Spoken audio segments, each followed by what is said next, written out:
Go.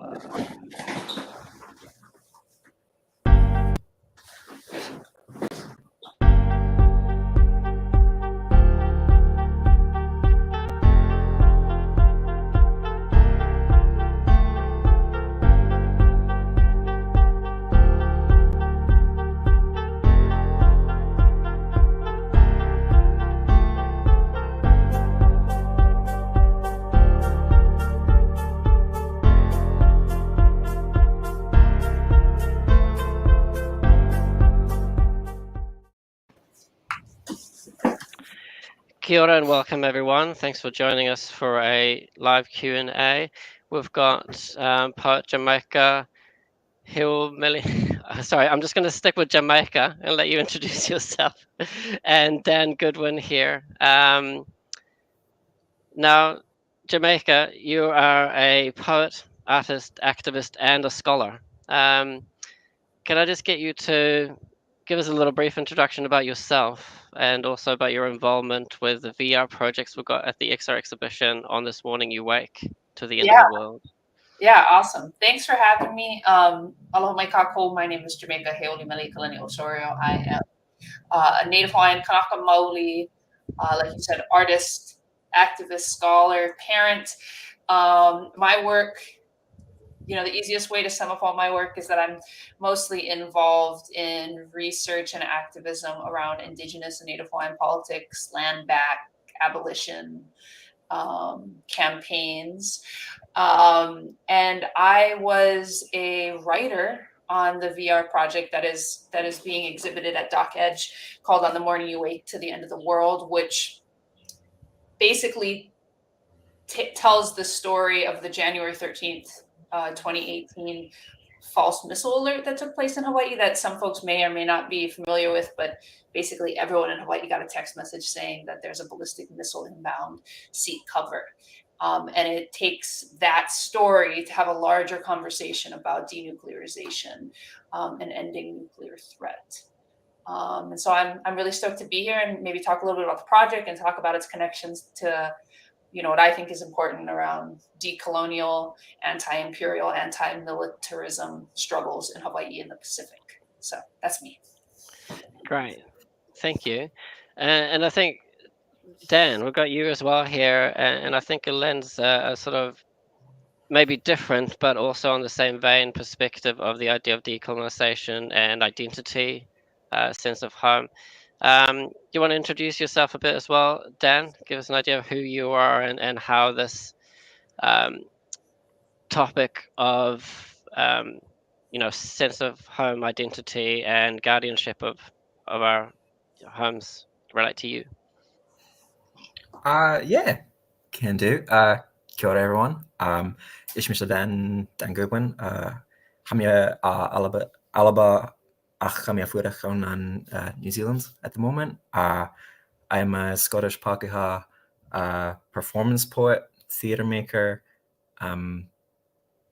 disability rights advocate-ish. I don't know. I feel really uncomfortable with the word advocate still. It feels like it gives me a little bit too much prestige than I deserve, perhaps. But yeah, no, I work a lot in mental health spaces and accessibility spaces. Yeah, I'm a queer performer, poet. I'm disabled as well. Yeah, and those are the kind of spaces that I work in the most. Not talking about probably any of that today, which is really kind of interesting and definitely throws me out of my comfort zone a little bit. Talking, what I assume is talking about home for me would be talking about Scotland, would be talking about Aloha, the Gaelic name for Scotland. Yeah, and my kind of sense of belonging there. Yeah, and I think to some extent it all relates because your sense of home relates to your identity, and I think this current idea of seeking what that cultural identity means to all of us as a society, but also as an individual, going back to where you come from, but also where you identify with. And so I mentioned the term, the Māori term, kaitakitanga, meaning the guardianship or protection of our culture. And I think we all can agree that there is something inside us that has this sense of needing to protect and needing to speak out about finding what that culture is to us. Can I bring you in, Jamaica, to sort of speak a little bit more about what that drive is for you? Oh, I think we got you on mute. Sorry, my bad. Yeah, for sure. We have a similar idea in Hawaii. I think probably the closest phrase would be aloha aina, which literally means to love the land, but it also denotes someone who loves the land and who is a protector of land and cultural and environmental resources, and how those things are all wound up into one. And I think that this is a term that's existed for generations, but especially since the 1970s in the fight to protect Kaho'olawe, which was an island that was being bombed by the US Navy since World War II, actually all the way up until like the late 80s. It became a term that was specifically used by contemporary activists and advocates around the protection of land and natural resources. And the term itself denotes a really important connection between people and our environment, right? And so one of the early translations of the term, this brilliant political theorist, Nawahi, in 1895, I believe it was, he talks about aloha aina as this magnet that draws a person to their environment, to the sands of their birth, and inspires them to love that place, but to fight for the true independence of that place. And then he also says that these like aloha aina magnets, when they're close enough to each other, those are all bound together as well. So aloha aina also creates community, right? That like I can see the aloha aina in someone else, and then we take up struggle together. And this is something I think in the last few decades, more and more Hawaiians, more and more kia'i, as we might say, protectors, have taken up as kind of the central ideology of our work that kind of distinguishes us from, what we might say white environmentalists or even other legal advocates, that there is this intentional, internal, and intimate connection to environment that cannot be dismissed. And I think that's a lot. Yeah, no, I think that's really nice, and I think to me that's where the connection lies, and where this Indigenous voice is so important. Particularly for some of myself as well. I have to look back at almost a lost history to find back to those Indigenous roots. So for that voice to come to the forefront and guide us I think is really important for where we're going. And on a cultural, social, interpersonal level, I think those speakers for those cultures, I really like your metaphor of the magnets speaking out and pulling each other. And then I think that's where this relates to, I mean, we're speaking political, but I think it also relates to interpersonal issues, statements, to stand up for who you are and to connect with those people that relate to those messages. So I think that's really beautiful, Jamaica. I think I want to move over to Dan again, and maybe what poem did you have to share with us today? What did you bring for us? What did I bring? I have a new poem, very new, as in writing it half an hour ago, finishing it off half an hour ago, new. Amazing. I have a poem about my accent. I was thinking a lot about what I'd want to kind of perform for kind of this space. My own kind of sense of home, and especially like a sense of belonging to Scotland, only really kind of became a really conscious thought when I moved here to Aotearoa, when I suddenly became very aware of things like my accent being Scottish, the kind of the ideas and tropes that come along with that. So yeah, I've got a poem about that, I think. Yeah, I mean, to me, I find that really interesting. That sense of identity, myself being very removed from my home country, completely lost my accent. I don't have an accent left. I believe I've adopted a Kiwi accent, which is my new sense of home in some way. Um, and this is where, that's where I was hoping you would be going. Do you mind? Could you share that poem with us now? Yeah, can do. Jump Can in. do. I wish my name was more Scottish. I wish it had more vowels in it. Vowels next to each other in a row, asking the mouth to move a little more like summer loch, a little more like waves on the shore, slow, a little more like rock and tongue and long road home in the middle of the night. The one thing I remember of Scotland is driving through the Highlands at night. So much space. Mountains on the side of wide plains move as if slow motion take them, giants dancing across the heather. I think our language evolved to cross that distance. Open mouth and stretched lung, vowel to connect body to breeze in softly frosted landscape. When the mists roll in, I swear you can hear us singing. Today, Scottish accents have a bad reputation for being harsh, drunk, and hard to understand, cold, simple, and miserable as the lands we occupy. When I move to another country, I become aware of how glaringly obvious the Scottish accent is. I am picked out of a crowd in a school made up entirely of European Pākehā kids, Kiwis who don't realize they are the ones with an accent. They say I speak heavy. Rocks toppling from the side of a mountain, danger to the road, billy goat losing its balance. I am asked daily about potatoes and Danny Boy and Ochai the New and Shrek and Fat Bastard and does all your family drink? And I wish I had known to call it bullying. When children asked for renditions of potato as if they were not referring to genocide, when they asked me to put plosives in my sentences in places no Gaelic accent has ever put them, trust a word like potato to be the word of choice. English words have so many roadblocks. Stop every time they feel the need to make a point. English teachers telling me not to drop my T's. That must be some poor people speak you picked up. Does your dad drink? Does your mum curse as much as you do? No, fuck, she does not. Violence begins to happen in the misstep of body and voice from thought and home. I forget about driving, learn how to hold my ground, learn how to fight back, how to forget home and feel safe in claiming this stolen land. And isn't this the history of Scotland?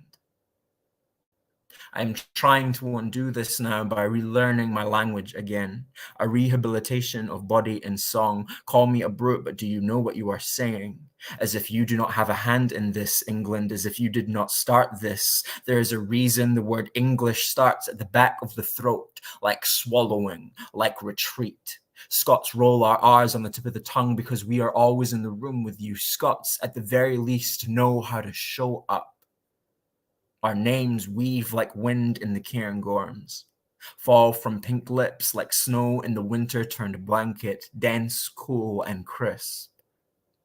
I wish you could hear Gaelic from communities in the north, how soft it sounds, how gentle it has become.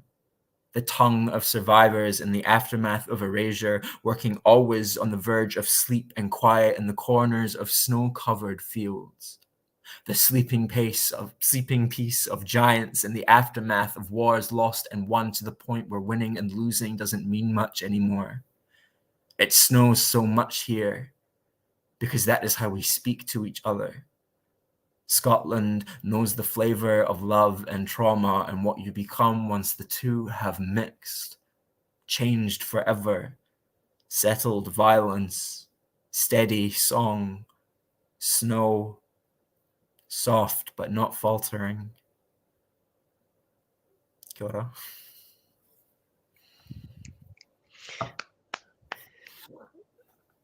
Thank you very much.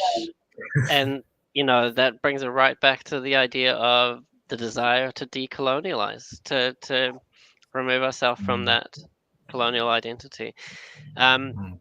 I've got some comments from the audience here saying, I just want to know that you've got big fans of the Scottish accents in the audience. It's an accent of warmth, wit, and great strength, they say. Hey, So yeah, thank you, there's thank you. you got some thumbs ups and some hearts there from the room. Um, thank you for sharing that. That's really beautiful, and it really speaks to I think what we're talking about today. Jamaica, can I bring it back to you now? And As long maybe as you what? don't ask me to read a poem after that, I don't want to do it. I quit. Sorry, go ahead. No, that's kind of what I was going to ask. But I, No, but I, go. I mean, I'd be happy to read a poem, but I just want to say one of the things that struck me so much, so powerfully about your poem was, Daniel, how you made these connections between language and, I don't want to use the word environment, but like the aina, as we would say, like the land that the language is born out of. It was so visceral to me, just really, really stunning. So, publish that poem, please. Send me a link. Yeah, so Jamaica, before we move on, I've got a question from the audience here. Yes. So Kate S is saying, I haven't had a chance to see the VR film yet. But yes, come and see her at the XR exhibition. Well, you'll get a chance there. But I'm curious if you can talk about the role of spoken word in the work. Yeah, absolutely. So to try to make a long story really short, kind of somewhere in the middle of the planning around making this film, the guys from the wow, I'm blanking on their name, but the guys from the production company, Mike and Steve, they reached out to me, initially wanting to interview me for the film because basically they were telling the story of the false missile alert through a number of interviews of people who experienced it. But then they also realized that I was a poet. And so after our interview, they were like, hey, you've said some really compelling things. Would you be interested in actually writing a poem? We don't know how it would be used, but writing a poem that would be used in the project in some way. And I told them kind of up front that, I'm on board for striking all nuclear weapons off the face of this planet, but that this issue is actually a lot bigger to me. It's not really about nuclear weapons. It's about militarism. It's about occupation. And it's about the relationship between nuclear testing and nuclear strongholds and violence in the Pacific. So I just want to be really honest with you guys. Like, I'm going to write about that. Like, I'm going to write about colonialism, and you can do whatever you want, but that's what the poem's going to be about. And they were really wonderful and I think touched by the work. And so for those of you who haven't seen it, without giving away, everything that happens in the project, the poem actually becomes the framing device for all three. There's 3 chapters. And so the poem is used to contextualize and offer color and feel and touch and emotion. Not that there isn't emotion in the interviews, there's quite a lot of emotion also in the interviews, to kind of ground the story both in the aina of Hawaii, but also perhaps in the voice of an indigenous person of Hawaii. So yeah, when you watch the experience, spoken word, has almost everything to do with how the piece is framed, which is pretty cool. Like, I've never worked in VR before, but I don't know how many folks are really centering spoken word and in those kinds of projects. So it's pretty awesome. Yeah.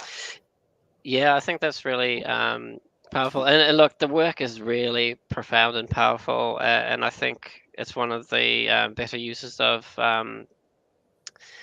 I guess, visual language in association with a very visually immersive experience. So it's really something that I encourage all of you to come and see, because it does, like exactly what you say, it frames it beautifully, and it really elevates those emotional moments between people speaking about their literal experiences, but then takes it to a more profound space that's not just about nuclear threat, it's not just about fear, but it's that bigger picture. Yeah, it's really easy for an event like a false missile alert to be exceptionalized. We were told the narrative at the time was, this is only happening because Trump is president and, he's flipping off with North Korea, and this only happened because someone pressed the wrong button. Like these are human error issues, not structural and systemic issues that are always present, and systemic dangers that are always present. So to be able to, stand in the middle of the Pacific, people who've experienced the trauma of nuclear testing and Western imperialism for decades, I think was really important to remind people that this was not an exceptional event, that it's actually a part of a much larger system. Yeah, sorry, I could go on and on about that because that's what I'm passionate about in the project. Oh, that's good. And in that sense as well, I think for the audience, the XR exhibition that we're setting up, using immersive, as we call it, installation as a way of talking about impact. I think it's an important tool because it disrupts in the sense that we're so used to being advertised at, we're so used to being talked at, lectured, whatever. I think to create that real impact as a poet or as an activist or whatever, we need to find ways of emotionally engaging with people, disrupting their day to day. And this is where I thought your word in this work had a really great impact. Thank you. Shall I read a poem? Yes, please. Let's. I think we're ready to wrap it up. So if you can wrap it up with a poem, please. So I won't read the poem that's in the project because you guys should go watch On the Morning You Wake to the End of the World to get that poem. I'm going to read a poem about the fact that the U.S. Navy is currently poisoning our main water aquifer on Oahu with jet fuel and kind of dragging their heels to remove these tanks.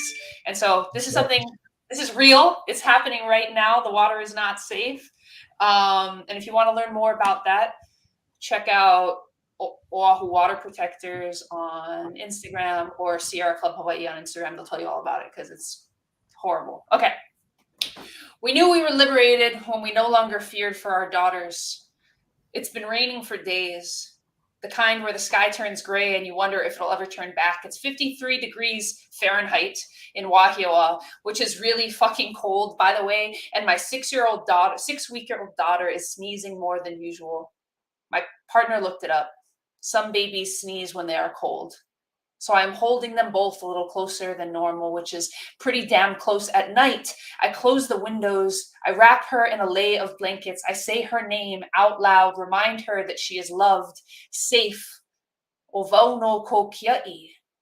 I am your protector, I say over and over until she is ready to say it back. And her mother and I wait to hear her fall asleep, and then we settle into each other. This is the future we dreamed of together. From the front lines of a movement protecting our mountain, our water, each other.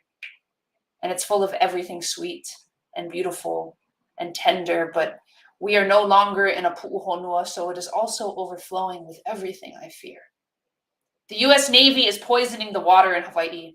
Tens of thousands of gallons of diesel fuel have already spilled into our aquifer. 250 million gallons remain in these World War II single-wall degrading tanks, and the Navy is refusing to drain and decommission them, even after admitting to the contamination. On Twitter and Instagram, I see photo ops with the best of congressional leaders handing out bottled water and hotel vouchers to military service families like Band-Aids on a bullet wound. And for the first time in my life, I feel completely helpless.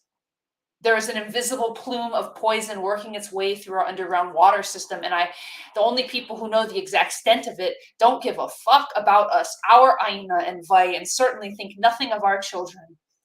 In fact, while preparing a suit against our state for demanding they drain the tanks, the U.S. Navy insists it's not the fuel in the tanks, but the fuel in the water that's making us sick. Let me say that again. The U.S. Navy says it is not the fuel in their tanks, but the fuel in our water that's making us sick, and I give no care for their lyrical gymnastics. There is no rewriting themselves out of fault. I want to ask them, how will I feed my daughter if all we have is jet fuel falling from the faucet? Instead, I start Googling DIY home rain catchment systems while I spin into a tornado of my own fear. I can only think about the decades our people have been calling to demilitarize our island and ocean, and how no one beyond our lahu cared to listen. And now it's TV and Twitter and Instagram all popping off, and the water is rising, and the COVID variants are multiplying, and there are guns, cops, and cages everywhere, and my checking account is hemorrhaging money. And my daughter is crying, and it hasn't stopped raining. It's been days, and it's true. I used to long for these moments, a quality storm to quiet my house and mine, me in the corner with a pen and pad of paper. But today, I have a sneezing daughter in my arms, and I know that means she is cold. So I'm holding her a little closer than normal, which is pretty damn close. And I can't stop thinking about how little I can protect her. And now I know I am really a mother of a daughter because I am made only of worry. And I am thinking about water, the vai that is now fuel, and the kai that is still rising all around us, and the mud that is creeping closer and closer to our doorway with each day that the deluge continues. And I am waiting for someone to come and hold me and tell me that I am loved, to say that at least for today, the water is safe. I'm waiting for someone to remind me that we too are worth protecting, like a mountain, like an island, like our ocean expanding. I look into my daughter's eyes again. Ovau no ko kiai, they say. I am your protector. First to the aina, then to the vai, and finally to me. And for a moment, I can breathe again. Because at the very least, Malia and I did one thing right. We prepared one more wahine koa to take into battle, but I cannot help but think, is this really as far as we can dream? Mahalo. Wow.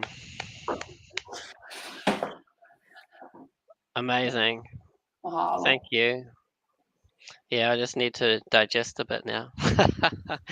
That's powerful. And where did you say we can find out more about this issue? Because it seems like a very current thing that we for should sure. be aware of. If you're on Instagram or Twitter, you should be able to find out more at Oahu Water Protectors and at Sierra Club Hawaii. They put out constant updates and information. Just got a comment here saying thank you. Mahalo. Yeah, so lots of thank yous from the audience, enjoying that. And yeah, I'm going to just wrap this up now and say come and see us at the exhibition. Come and see us at the live event where Dan and a bunch of other poets will be joining us at the Safari Room this Friday, 5:30. And we'll also show a video of Jamaica's poem for the night. So you'll be on the screen, project you onto the wall, so you'll be with us in spirit, Jamaica. Nice. Next time in person. Yes, and next time in person, please. Yeah, look, thank you guys so much. It's really amazing to have you guys and get to know you better, and look forward to hearing more and doing more, and look forward to seeing everyone in the audience at the exhibition. Come and experience On This Morning You Wake upstairs in the circle at the Civic, opening from tomorrow 5 o'clock and going out through Friday and the whole weekend. Cool. All right, thanks guys. Mahalo. Thank you.